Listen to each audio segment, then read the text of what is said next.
প্রস্তাবিত বাজেটে রাজনৈতিক অঙ্গীকার নেই মন্তব্য দেবপ্রিয় ভট্টাচার্যের। প্রান্তিক জনগোষ্ঠীর জন্য অর্থহীন বলছে টিআইবি। আইএমএফ এর পরামর্শের বাইরে গিয়ে কৃষি জ্বালানিতে ভর্তুকি ভালো সিদ্ধান্ত, সরকারি ব্যয় কমলে লাভবান হবে দেশ বলছেন অর্থনীতিবিদরা। ক্রেতা বিক্রেতার হাঁকঝাঁকে সরগরম কোরবানির পশুর হাট, এখনো জমিনে বেচাকেনা, অনিয়ম রোধে মাঠে প্রাণী সম্পদ অধিদপ্তর। আর এবার বিস্তারিত।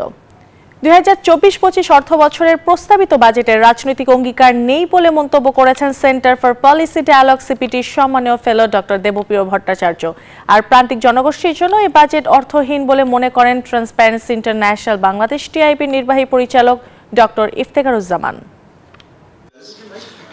গেল 6 জুন জাতীয় সংসদে 2024-25 অর্থবছরের বাজেট প্রস্তাব করেন অর্থমন্ত্রী।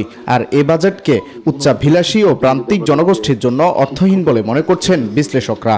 সোমবার সিপিডি ও নাগরিক প্ল্যাটফর্মের সংবাদ সম্মেলনে জানিয়ে করা হয় সমালোচনা। সিপিডি বলছে, প্রস্তাবিত বাজেটে নেই কোনো রাজনৈতিক অঙ্গীকার, নীতির কথা বলা হলেও বাস্তবে নেওয়া হয় না কোনো পদক্ষেপ। সমালোচনা করা হয় কালো টাকা সাদা করার সুযোগ রাখা নিয়ে। প্রথম বিষয়টি হলো রাজনৈতিকভাবে যে বিশ্বস্ততা দেখানোর কথা ছিল, এই বাজেট সেই রাজনৈতিক বিশ্বস্ততা দেখায়নি।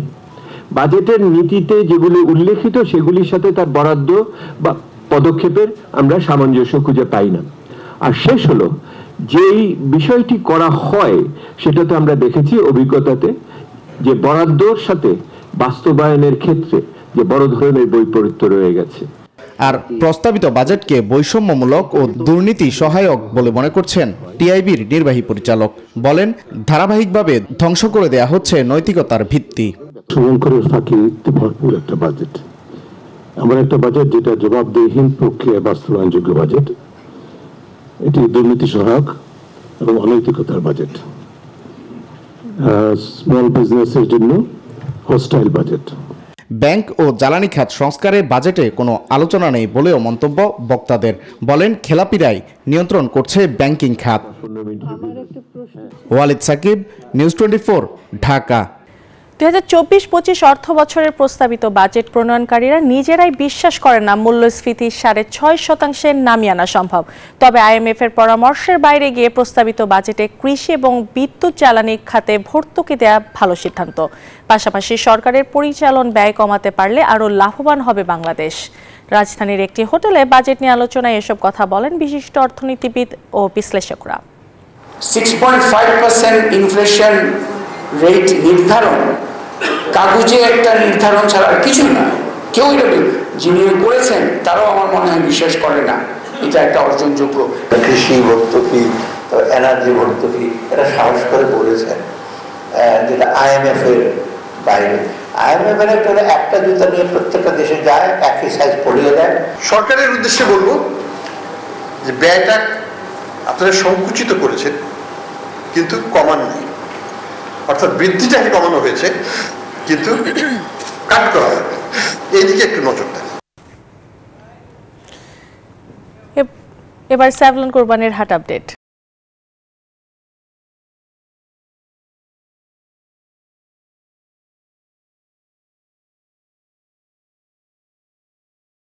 ঈদ ঘনিয়ে আসার সাথে সাথে জমে উঠেছে বগুড়া ও ফরিদপুরের পশুর হাট। প্রতিদিন বাড়ছে ক্রেতা বিক্রেতার ভিড়ও।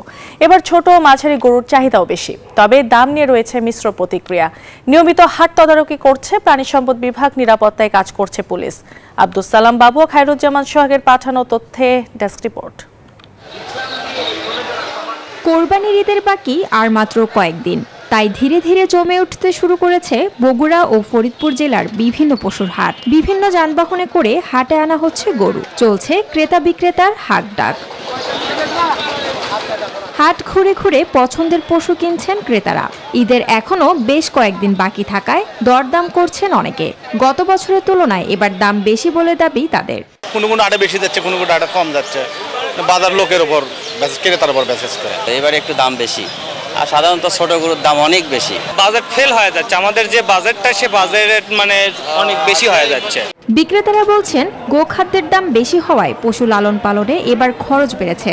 হাটে ছোট ও মাঝারি আকারের পশুর চাহিদাই বেশি বলেও জানান তারা। গরুর দাম কম, গরু খরচা সেভাবে টাকা উঠবে নয়। বাজারে নাই, বাজার একবার মোটা একবার খারাপ। দাম চাচ্ছি 1,60,000, দাম করছে 23-24। সুস্থ সবল পশু কেনা বেচায় নজরদারি বাড়ানোর পাশাপাশি ক্ষতি পুষিয়ে নিতে খামারিদের পরামর্শ দেওয়া হচ্ছে বলে দাবি প্রাণী সম্পদ কর্মকর্তার। প্রাণী পুষ্টি প্রকল্প, সেখান থেকে খামারিদের ঘাস উৎপাদন, সাইলেজ প্রস্তুত সহ বিভিন্ন উপকরণ সহায়তা ও প্রশিক্ষণ দিয়ে যাচ্ছে, যা আমাদের মূল্যকে অনেকটাই সহনীয় পর্যায়ে রাখবে। হাটের নিরাপত্তায় সতর্ক অবস্থানে রয়েছে পুলিশ। আমরা জেলা পুলিশের পক্ষ থেকে প্রতিটি হাটেই স্থায়ী পুলিশি নিরাপত্তার ব্যবস্থা রেখেছি। যেখানে গরু হাট হবে সেখানে আমাদের পুলিশের কন্ট্রোল রুম থাকবে এবং 24 ঘন্টা সেখানে আমাদের পোশাকে এবং সিভিল ড্রেসে আমরা নিরাপত্তা দেওয়ার জন্য পুলিশ ফোর্স নিয়োজিত করব। বগুড়া ও ফরিদপুর জেলায় ছোট বড় মিলে কোরবানিযোগ্য পশুর সংখ্যা প্রায় 9 lakh. Desk report, news 24। Pubali bank PLC business এক্সপ্রেসের সময় হলো একটি বিরতির, ফিরছি আরো খবর নিয়ে, সাথে থাকুন। বিরতির পর আবারও স্বাগত জানাচ্ছি পূবালী ব্যাংক পিএলসি বিজনেস এক্সপ্রেসে। এবারে বিকাশের সৌজন্যে ঈদ কেনাকাটার খবর।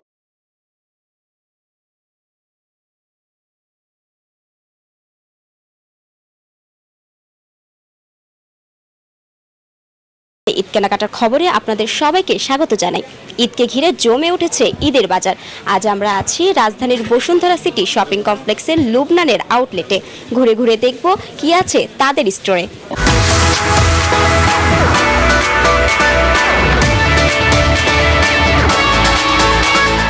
ঈদ মানেই নতুন পোশাকের কেনাকাটা। ঈদ ঘিরে নতুন ডিজাইন আর রঙের পোশাকের পসরা সাজিয়েছে লুবনান। আর এখান থেকে কেনাকাটা করে বিকাশে পেমেন্ট করলেই পাচ্ছেন 5% ক্যাশব্যাক। বিকাশ কাস্টমারের জন্য অবশ্যই সেটা পজিটিভ। 5% ক্যাশব্যাক দিচ্ছে বিকাশ, এতে কাস্টমারের জন্য অনেক ভালো। ক্রেতাদের ঈদ কেনাকাটা আরও সুখকর করতে বিকাশ দিচ্ছে নানান অফার। বিকাশ আর কি অফার দিচ্ছে তার বিস্তারিত জানবো এখানকার ম্যানেজার সোহেল রানার কাছ থেকে। ঈদ কেনাকাটায় আমাদের লুবনান রিচমেন্ট এবং ইনফিনিটি থেকে বিকাশ দিচ্ছে ইনস্ট্যান্ট 5% ক্যাশব্যাক, সর্বোচ্চ 100 টাকা, এবং আপনার ক্যাম্পেইন চলাকালীন এটা হচ্ছে সর্বোচ্চ 200 টাকা পর্যন্ত ক্যাশব্যাক কাস্টমার পাবে। এটা হচ্ছে ঈদ কেনাকাটায় কাস্টমার যদি বিকাশ থেকে কোনো রকম ক্যাশব্যাক পায় বা কোনো অফার পায়, কাস্টমার খুবই স্বাচ্ছন্দ্য বোধ করে, খুবই হ্যাপি হয়। সেজন্য হচ্ছে বিকাশের অফারগুলো আমাদের সাথে সর্বোত্তম, সবসময় এটা আমাদের সাথে থাকে। এই শোরুম থেকে কেনাকাটা করে বিকাশে পেমেন্ট করলে 5% ক্যাশব্যাক সহ পেয়ে যাচ্ছেন দারুণ সব অফার। আপনাদের জন্য এই অফারটি থাকবে 4 রাত পর্যন্ত। বিকাশের মাধ্যমে কেনাকাটা করুন, আপনাদের সবার ঈদ হোক আনন্দের। এই ঈদে দেশ জুড়ে কেনাকাটার ফুর্তি হবে শুধু বিকাশে, সাথে ডিসকাউন্ট কুপন, ইনস্ট্যান্ট ক্যাশব্যাক।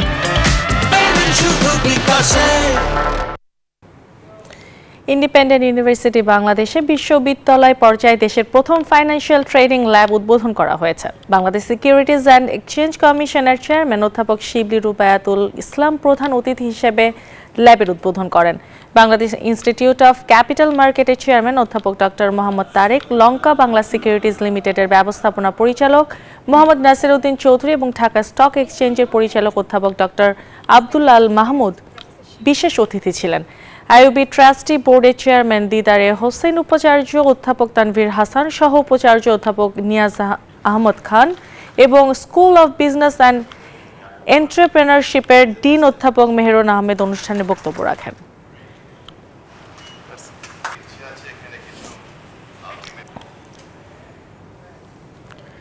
আগামী 2024-25 অর্থ বছরের প্রস্তাবিত বাজেটে কালো টাকা সাদা করার সুযোগ দুর্নীতিকে উৎসাহিত করবে বলে মনে করেন অর্থনীতিবিদরা।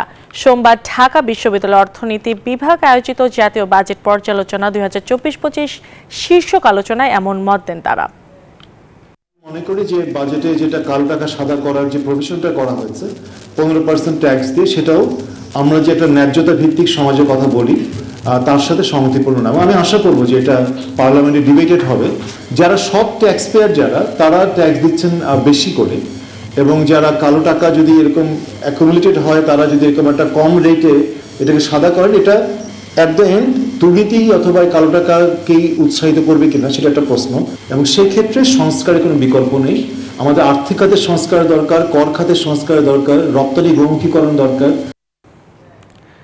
কোরবানির কাঁচা চামড়ার গুণগত মান বজায় রাখতে না পারে প্রতি বছর 1 থেকে 1.5 কোটি টাকার ক্ষতি হয় বলে জানিয়েছে Bangladesh hide and skin merchants association. সোমবার কোরবানির চামড়ার লেস কাট নিয়ন্ত্রণ ও সঠিক পদ্ধতিতে চামড়া সংরক্ষণের বিষয়ে আয়োজিত সেমিনারে তথ্য জানানো হয়। রাজধানীর জিগাতলা বাংলাদেশ ট্যানার্স অ্যাসোসিয়েশন ও বিজনেস প্রমোশন কাউন্সিলের যৌথ উদ্যোগে আয়োজিত সেমিনারে রাজধানীর বিভিন্ন এলাকা থেকে আসা মসজিদের খতিব, মুসল্লি ও কোরবানির কাজে নিয়োজিত ব্যক্তি মাংসের দোকানের ব্যবসায় অংশ নেন। এই সময় কোরবানির পরে চামড়া সংগ্রহ ও সংরক্ষণের বিষয়ে প্রশিক্ষণ দেওয়া হয়।